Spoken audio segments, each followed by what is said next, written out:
YouTube. I'm looking at my wife's brakes.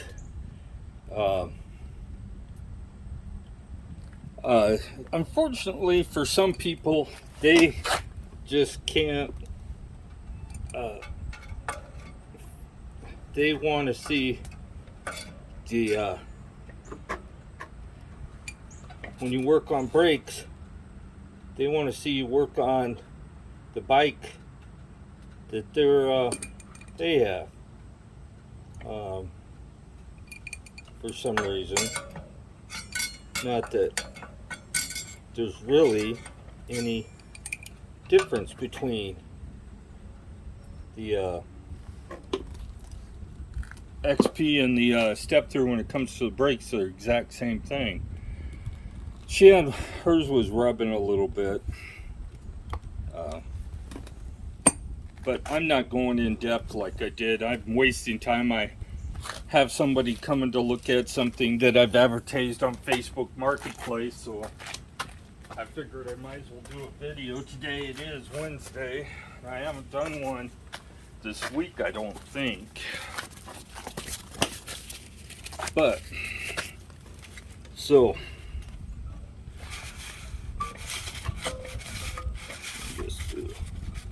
her bike doesn't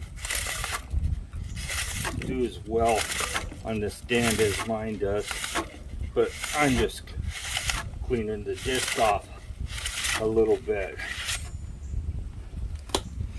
So, for those of you that don't know this, these rotors should be on a different bike, not this one. This bike should have 180 millimeter rotors on it.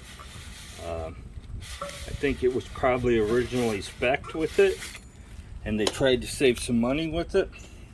That was sandpaper, by the way, just deglazing the front wheel a little bit.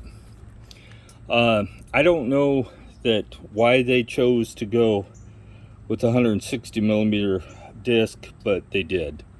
They should have chose different mounting hardware for it. Either that, or it's just plain simple manufacturer who built the bike put the brake bosses in the wrong place. So that is that 160 millimeters. They should have 180 millimeter on it. It would fill up the whole brake pad, would be used instead of just part of it. And if you look down here on this rotor, there is like 10, maybe half of a centimeter that's not being used there. So that's it. Her rotor was warped a little bit. Well, it's still warped a little bit, but it ain't rubbing. It ain't bad. I'm not going to mess with it. And her brakes are adjusted just right for the front. So let's look at the back. That's going to be a creature of a different caliber. So I'm out here in the sun. Let's get you. Yeah, I'm pretty sure you can see what I'm doing there.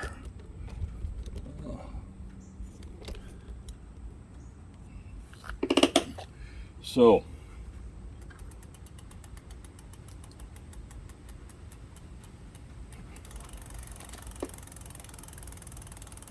I don't hear no rubbing on this. It's funny, is I always think I hear rubbing when it's going down the road.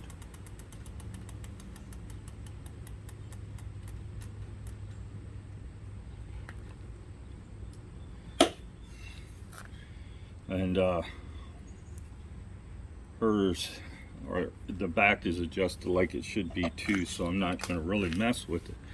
But now let's see if you can see this right here.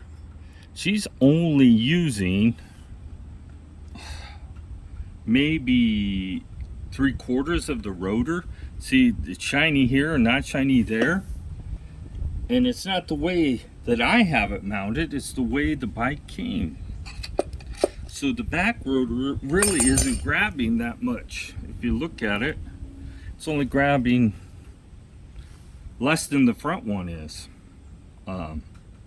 So that even makes more of a case for getting a bigger rotor for the back. And you might even be able to get up to 203 on the back, but I'm going to say a 180 is probably going to be the ticket. So sometime in the future, when I need to buy new rotors, I will replace them with 180s. And that goes for both bikes. They're both in about the same general category as the brakes are not right for this bike. See, this is the adapter. Here's where the brakes actually bolt to the adapter. So you have an adapter, and this adapter can be different sizes. As you increase the rotor size, you usually have to increase the adapter size. So you can have from 140 up to 203. I don't know, they may make bigger, but I think 203 is the upper limit. And since we have so much of the rotor that isn't being used on this bike, and oh, it's even worse in the back than it is in the front. That's strange. So I don't hear it rubbing anywhere, not even a little bit. So as you can see here, I've taken this cable out of the stop and ran it over to here, and that's why the cap's missing, because of me rerouting this brake cable. And the reason I did that is because with it in there, it was being bent a little bit more than it should have been, and it was causing the brakes not to return right. So they're still a little slow returning, but they're acceptable, but they're better than they were. So I've heard multiple people complaining about the kickstand. Kickstand's a kickstand. If you want to put one in the center, you probably could.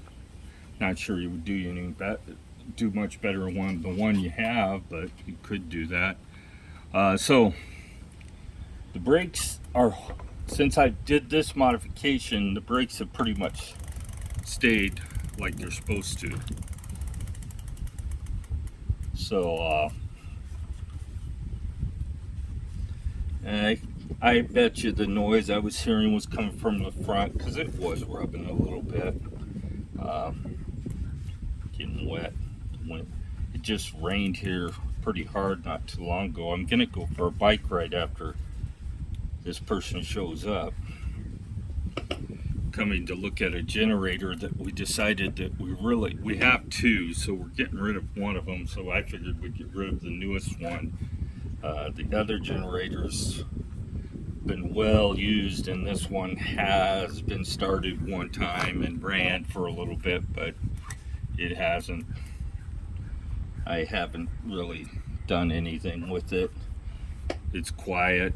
It's for the RV, but it won't run our air conditioner, so I'm going to buy something bigger. I haven't decided what.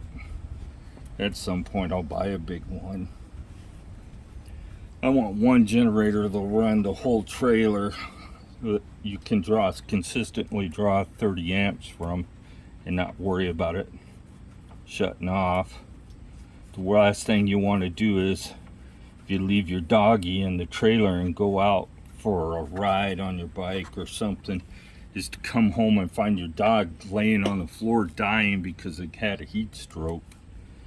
So I want something that's really reliable.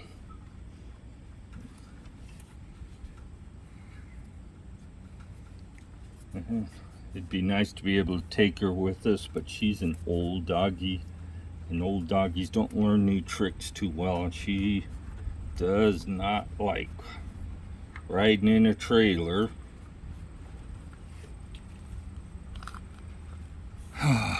Just cleaning the bike a little bit, wasting time. The brakes seem to be fine. Now that I got the front one straightened out. So the brake adjustments, you got 5mm. I've went through this with the step through. You got two 5mm that mount it to the bracket, then a couple more 5mm that mount the bracket to the frame. And in this case, as you can see, we have quite a bit of rotor that is unused, so this rotor definitely is too small on this bike. And maybe this frame was originally designed for something else. So you could go up to 203 rotor if you want to, but you will probably have to change this bracket. And usually they sometimes sell rotors on Amazon with the brackets that are appropriate for it. It's kind of a standard size, so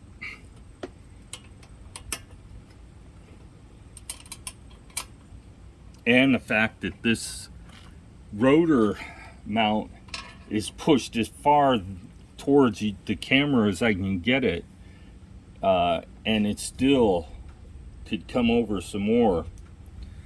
Now there's the only way to make that happen would be to make this mount different, and I'm thinking that you probably could buy a different mount that would accommodate moving this closer, but for now it's all the way it is. So the rotors on both front and back could be 180, so keep that in mind. If you're looking for rotors, I would just go ahead and put a 180 on it and use all the brake instead of just part of it. Now, most of the Allen screws are either 3, 4, or 5 on the bike, except for the crank arm, which is a 8, which is pretty standard. So